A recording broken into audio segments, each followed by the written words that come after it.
Assalamualaikum warahmatullahi wabarakatuh. Hai sahabat beriman, rahasia kehidupan Islami, Nabi Isa alaihi salam adalah salah satu Rasul Allah Subhanahu wa Ta'ala. Beliau merupakan Rasul sebelum Nabi Muhammad sallallahu alaihi wasallam. Nabi Isa alaihi salam dianugerahi berbagai mukjizat dan bahkan ada yang menganggapnya sebagai Tuhan. Apakah Nabi Isa itu sama dengan Yesus? Mari kita telusuri kisah Nabi Isa alaihi salam yang Allah berikan. Bagaimana beliau awalnya dianggap sebagai Tuhan. Saksikan video ini hingga akhir untuk menghindari kesalahpahaman. Segala puji milik Allah Subhanahu wa Ta'ala atas keistimewaan yang dimiliki Nabi Isa alaihi salam sejak bayi. Mukjizat Nabi Isa alaihi salam telah terbukti di mana beliau dapat berbicara di depan kaumnya. Peristiwa ini tertulis dalam Al-Quran saat Isa menyatakan, "Dia Isa berkata, sesungguhnya aku hamba Allah. Dia memberiku kitab dan menjadikan aku seorang nabi." Surah Maryam ayat 30. Kalimat tersebut diucapkan oleh Nabi Isa alaihi salam untuk menegaskan ketaatannya kepada Tuhan dan membersihkan diri dari tuduhan memiliki sifat anak Tuhan. Ini sekaligus menegaskan bahwa Nabi Isa alaihi salam adalah hamba Allah Subhanahu wa Ta'ala. Salah satu mukjizat lain dari Nabi Isa alaihi salam adalah kemampuannya membangkitkan orang yang telah meninggal. Kejadian ini terjadi pada masa Bani Israel, di mana mereka meminta Nabi Isa alaihi salam untuk menghidupkan kembali seseorang yang telah lama meninggal. Mukjizat ini juga dicatat dalam Al-Quran. Ingatlah ketika engkau mengeluarkan orang mati dari kubur menjadi hidup dengan seizinku. Al-Maidah ayat 110. Meskipun dilengkapi dengan mukjizat, hal itu tidak membuat kaum Nabi Isa alaihi salam meyakini keesaan Allah Subhanahu wa Ta'ala.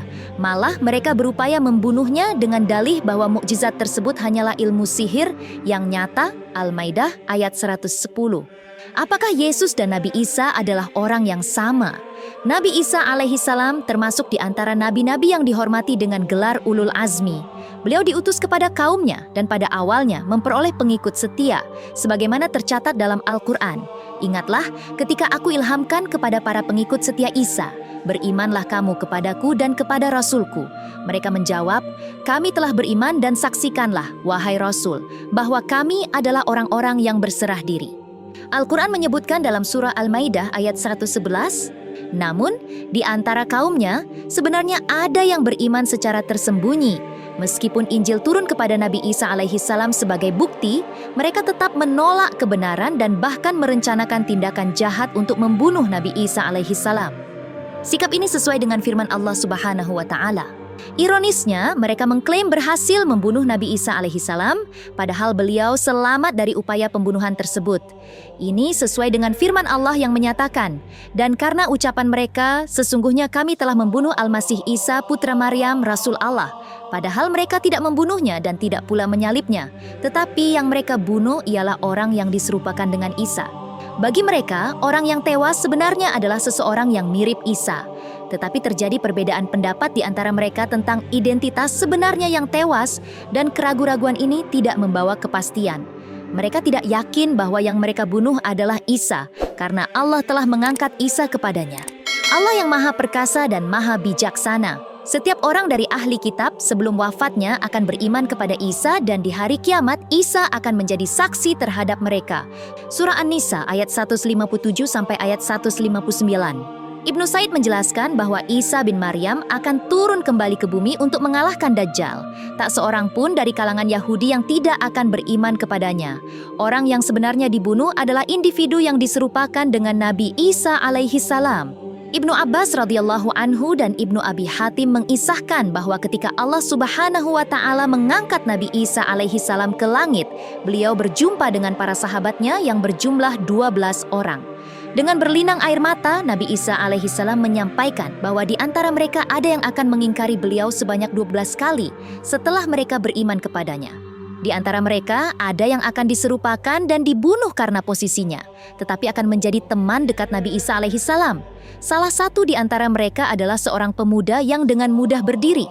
Nabi Isa alaihissalam meminta pemuda itu untuk duduk dan ternyata pemuda tersebut adalah orang yang diserupakan dengan beliau. Setelah itu Nabi Isa alaihissalam diangkat ke langit dan kemudian orang-orang Yahudi membawa orang yang diserupakan dengan beliau yang akhirnya disalib. Mengapa Nabi Isa alaihissalam dianggap Tuhan? Dalam Al-Quran, Nabi Isa alaihissalam dengan tegas menyatakan bahwa ia adalah hamba Allah subhanahu wa ta'ala yang diutus kepada kaumnya. Ini ditegaskan dalam Al-Quran di mana Nabi Isa alaihissalam berbicara. Isa berkata, "Sesungguhnya aku hamba Allah, dia memberiku kitab Injil dan dia menjadikan aku seorang nabi." Quran Surah Maryam ayat 30. Dia memerintahkan agar aku mendirikan salat, menunaikan zakat sepanjang hidupku, dan berbakti kepada ibuku.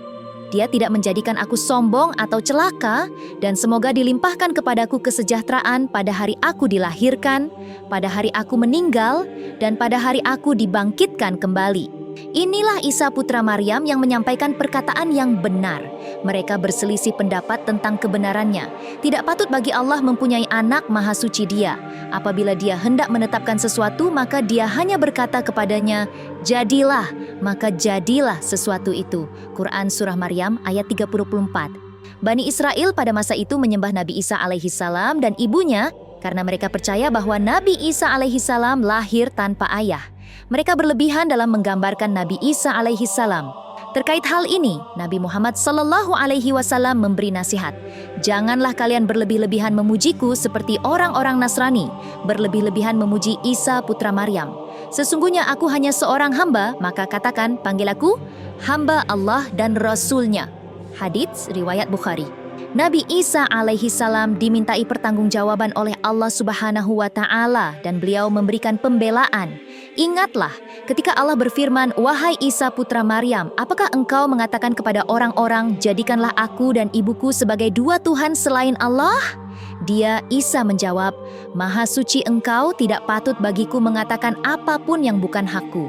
Jika aku pernah mengatakannya, tentulah engkau telah mengetahuinya. Engkau mengetahui apapun yang ada pada diriku dan aku tidak mengetahui apapun yang ada pada dirimu.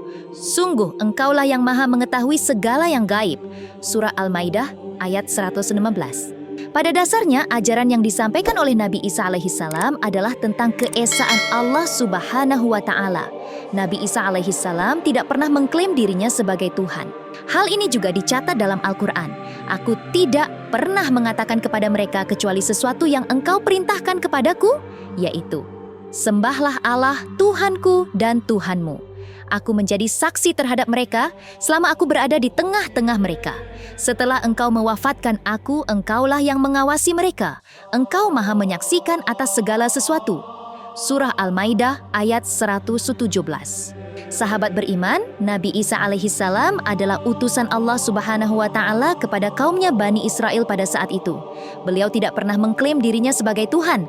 Demikian isi video kali ini. Semoga dapat bermanfaat bagi kita semua. Jika ada yang baik, itu datang dari Allah subhanahu wa ta'ala. Dan jika ada yang buruk atau salah, itu datang dari diri saya pribadi. Hanya Allah yang maha benar dan maha mengetahui. Wallahu a'lam bisyawab. Assalamualaikum warahmatullahi wabarakatuh.